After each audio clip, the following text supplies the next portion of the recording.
Hi hello friends, ನಮಸ್ತೆ. Welcome back to Meenaraj channel.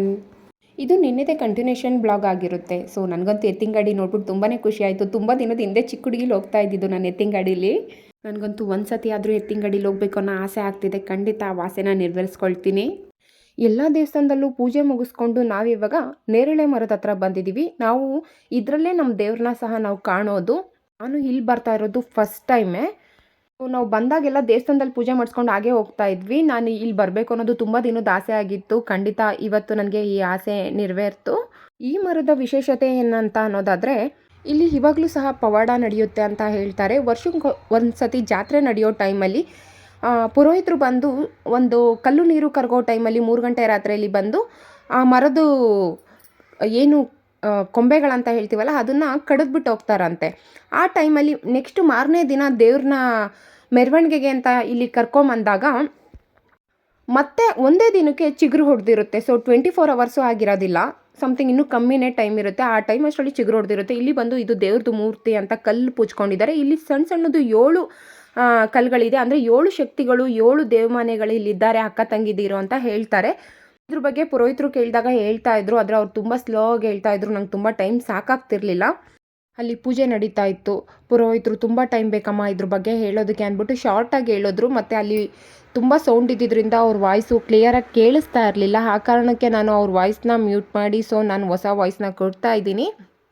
ಪುರೋಹಿತರು ಅಥವಾ ಹಿರೀಕರು ಹೇಳೋದ್ರ ಪ್ರಕಾರ ಆ ಊರಲ್ಲಿ ಒಂದು ಹೆಣ್ಮಗುಗೆ ಒಬ್ಬ ಬಳೆಗಾರ ಬಂದು ತುಂಬಾ ತೊಂದರೆ ಕೊಡ್ತಾ ಇದ್ರಂತೆ. ತುಂಬಾ ಕಾಟ ಕೊಡ್ತಾ ಇದ್ದಾಗ ಆ ಹೆಣ್ಮಗು ಬಂದು ಒಂದು ದಿನ ಅವ್ರು ಕೊಡೋ ಕಾಟನ ತಡೆಯೋದಕ್ಕಾಗದೆ ಅವ್ರು ಹಿಂಬಾಲಿಸ್ಕೊಂಬಂದಾಗ ಆ ಮಗು ಓಡಿ ಬಂದು ಈ ನೇರಳೆ ಮರದ ಹತ್ರ ಬಂದು ಕೇಳ್ಕೊಂತಂತೆ, ನಾನು ಒಂದು ಒಳ್ಳೆ ಮನೆತನದಲ್ಲಿ ಹುಟ್ಟಿರೋದೇ ಆದರೆ ಅಥವಾ ನನ್ನ ಒಂದು ಒಳ್ಳೆ ಪವಿತ್ರತೆ ಹುಡುಗಿನೇ ಆಗಿದ್ದರೆ ಖಂಡಿತ ನೀನು ನನ್ನನ್ನು ಕಾಪಾಡು, ಹಾಗೆ ರಕ್ಷಣೆ ಮಾಡು ಅಂತ ಕೇಳ್ಕೊಂಡಾಗ ಈ ಮರ 2 ಭಾಗ ಆಗಿ ಆ ಮಗು ಒಳಗಡೆ ಸೇರಿಕೊಂಡು ಅದು ಒಂದು ಮೂರ್ತಿಯಾಗಿ ಬದಲಾಯಿತು ಅಂತ ಹೇಳ್ತಾರೆ. ನನಗೂ ಇದ್ರ ಬಗ್ಗೆ ಅಷ್ಟು ಗೊತ್ತಿಲ್ಲ. ಏನು ಪುರೋಹಿತರು ಮತ್ತು ಹಿರೀಕರು ಹೇಳೋದ್ರ ರೀತಿಲಿ ಇವತ್ತಿಗೂ ಇಲ್ಲಿ ಪೂಜೆ ನಡೆಯುತ್ತೆ. ಹಾಗೆ ಅದ್ರದ್ದು ಮಾರ್ಕು ಸಹ ಕಾಣುತ್ತೆ ಹಾಗೆ ಆ ಮರದ ಹತ್ರ.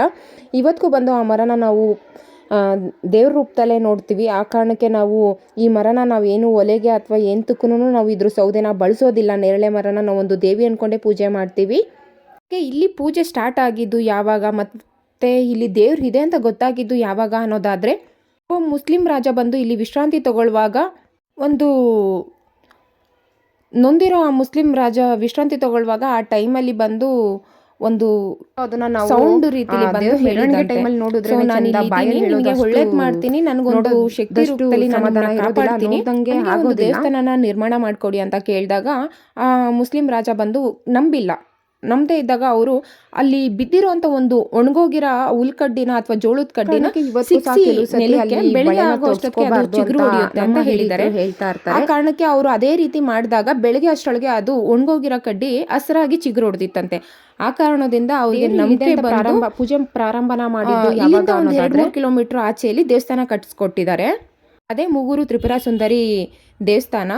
ಈ ಮರುದಿಂದೇನೆ ಇಲ್ಲೊಂದು ಕೆರೆ ಸಹ ಇದೆ. ಈ ಕೆರೆ ಇವಾಗ ಅಷ್ಟು ನೀರಿಲ್ಲ. ಮೊದಲು ಈ ಕೆರೆಯಲ್ಲಿರೋ ನೀರನ್ನ ಮುಟ್ಟಿದ್ರೆ ಕೆಂಪುಗೆ ಕಾಣ್ತಾ ಇತ್ತಂತೆ.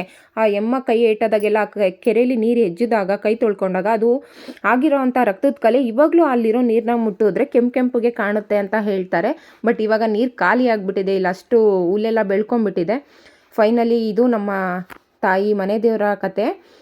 ನಾವೆಲ್ಲ ಇಲ್ಲೇ ಸ್ವಲ್ಪ ಪ್ರಸಾದ ಸಹ ಕೊಡ್ತಾಯಿದ್ರು. ತಿಂದ್ಬಿಟ್ಟು ಕೋತಿಗಳ ಜೊತೆ ಅಣ್ಣ ಬಾಳೆಹಣ್ಣೆಲ್ಲ ಕೊಟ್ಕೊಂಡು ಆಟ ಆಡ್ತಾಯಿದ್ರು. ಅದನ್ನು ನೋಡಿಕೊಂಡು ಎಂಜಾಯ್ ಮಾಡಿದ್ವಿ. ಸೊ ಇನ್ನೇನು ನಾವು ಬ್ಯಾಂಗ್ಳೂರು ಕಡೆ ಹೊರಡಬೇಕು. ಬಟ್ ಇನ್ನೂ ಟೈಮ್ ಇದೆ ಅಂದ್ಕೊಂಡು ನಾವು ಹಾಗೆ ಗಗನಚುಕ್ಕಿ ಭರಚುಕ್ಕಿ ನೋಡ್ಕೊಂಡು ಹೋಗೋಣ ಅಂತ ಪ್ಲ್ಯಾನ್ ಮಾಡ್ಕೊಂಡಿದ್ದೀವಿ. ನೋಡಿ, ಮನುಷ್ಯರಿಗಿಂತ ಕೋತಿಗೆ ಎಷ್ಟು ಬುದ್ಧಿ ಇದೆ, ಎಷ್ಟು ಚೆನ್ನಾಗಿ ಅದಕ್ಕೆ ಬೇಕಾಗಿರೋ ಆಹಾರನ ಎಷ್ಟು ನೀಟಾಗಿ ತೊಗೊಳ್ತಾ ಇದೆ ಅಂತ. ನಮಗೆ ಪ್ರಾಣಿಗಳು ಕಂಡ್ರೆ ಭಯ, ಅದೇ ರೀತಿಲೇ ಸೊ ಪ್ರಾಣಿಗೂ ನಮ್ಮನ್ನ ಕಂಡ್ರೆ ಭಯ ಅನಿಸುತ್ತೆ. ಒಂದು ಕೋತಿ ಅಂತೂ ಅದಕ್ಕೆ ಬೇಕಾಗಿರೋ ಊಟ ಇಸ್ಕೊಳ್ಳೋಕ್ಕೂ ಬರ್ತಾಯಿಲ್ಲ, ಹಂಗೆ ಮೇಲೆ ಸೇರ್ಕೊಂಡ್ಬಿಟ್ಟೈತೆ. ಇನ್ನೊಂದು ಕೋತಿ ಕಿತ್ಕೊಂಡು ನನಗೆ ಇರಲಿ ಕೊಡು ಅಂತ ಕಿತ್ಕೊಂಡು ತಿಂತೈತೆ. ಸೊ ಪ್ರಾಣಿಗಳಿಗೂ ಸಹ ನಮ್ಮ ಥರನೇ ಭಯ ಅನ್ನೋದಾಗಿರ್ಬೋದು, ಹೊಟ್ಟೆ ಕಿಚ್ಚು, ಅಸೂಯೆ ಪ್ರತಿಯೊಂದು ಸಹ ಇರುತ್ತೆ. ಇನ್ನೊಂದು ಕೋತಿ ಅಂತೂ ಕೆಳಗಡೆನೇ ಇಳಿದು ಬರ್ತಾಯಿಲ್ಲ, ಎಲ್ಲಿ ಏನು ಮಾಡಿಬಿಡ್ತಾರೋ ಅಂತ ಭಯ. ಆದರೆ ಈ ಕೋತಿ ನೋಡಿ ಮಗುನೂ ಇಟ್ಕೊಂಡು ಅದು ಆಹಾರನೂ ಉಟ್ಕೊಂಡು ಎಷ್ಟು ಚೆನ್ನಾಗಿ ಬಂದು ಎತ್ಕೊಂಡೋಯ್ತು. ಆ ಮಗು ನೋಡಿ ಇಟ್ಕೊಂಡು ಎಷ್ಟು ಚೆನ್ನಾಗಿ ಎಗರುತ್ತಾ ಇದೆ ಅಂತ. ಹೇಗಿದ್ರು ಬಂದಿದ್ದೀವಿ, ಹೋಗೋ ದಾರಿಲೇ ಗಗನಚುಕ್ಕಿ ಭರಚುಕ್ಕಿ ನೋಡ್ಕೊಂಡು ಹೋಗೋಣ ಅಂತ ಅಣ್ಣ ಹೇಳಿದ್ರು, ಇನ್ನೂ ಟೈಮ್ ಇದೆ ಅನ್ನೋ ಕಾರಣಕ್ಕೆ. ಸೊ ಮತ್ತೆ ನಾವು ಇದನ್ನ ನೋಡೋಕ್ಕೆ ಅಂತ ಬರ್ತೀವಿ ಅನ್ನೋ ಸುಳ್ಳು, ಈ ನಮಗಿರೋ ವರ್ಕ್ ಪ್ರೆಷರಲ್ಲಿ ಆ ಕಾರಣಕ್ಕೆ ಬಂದಿದ್ದೀವಿ, ಹೇಗೋ ನೋಡ್ಕೊಂಡು ಹೋಗೋಣ ಅಂತ ಹೇಳಿದ್ರು. ನಾವು ಗಗನಚುಕ್ಕಿ ಮತ್ತು ಭರಚುಕ್ಕಿನ ನೋಡೋಣ ಅಂತ ಬಂದಿದ್ದೀವಿ.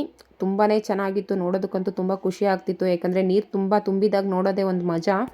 ಸಂಜೆ 4:30-5 ಗಂಟೆ ಆದಮೇಲೆ ಇಲ್ಲಿ ಪರ್ಮಿಷನ್ ಇಲ್ಲ ನೋಡೋದಕ್ಕೆ ಅಂತ ಹೇಳ್ತಾಯಿದ್ರು. ಅಷ್ಟರಲ್ಲಿ ನಾವು ನೋಡ್ಕೊಂಡ್ವಿ. ನಾವು ಹೋಗೋ ದಾರಿಲೇ ಹಳೆಊರಮ್ಮನ ದೇವಸ್ಥಾನ ಸಿಕ್ತು, ಅಲ್ಲೂ ಸಹ ಪೂಜೆ ಮಾಡಿಸ್ಕೊಂಡು ನಾವು ಇನ್ನು ಮನೆ ಕಡೆ ಹೊರಟಿದ್ದೀವಿ. ಎಲ್ಲರಿಗೂ ತುಂಬ ಸುಸ್ತಾಗಿತ್ತು ಅಂತ ಮಲ್ಕೋತಿದ್ರು. ನಾನು ಇವಾಗ ವಿಡಿಯೋನ ಸ್ಟಾಪ್ ಮಾಡಿ ನಾನು ಸ್ವಲ್ಪ ರೆಸ್ಟ್ ಮಾಡೋಣ ಅಂದ್ಕೊಂಡಿದ್ದೀನಿ. ಥ್ಯಾಂಕ್ ಯು ಫ್ರೆಂಡ್ಸ್, ಹೀಗೆ ನನ್ನ ಎಲ್ಲ ವೀಡಿಯೋಸ್ಗೂ ಸಪೋರ್ಟ್ ಮಾಡಿ. See you the next blog. Love you all.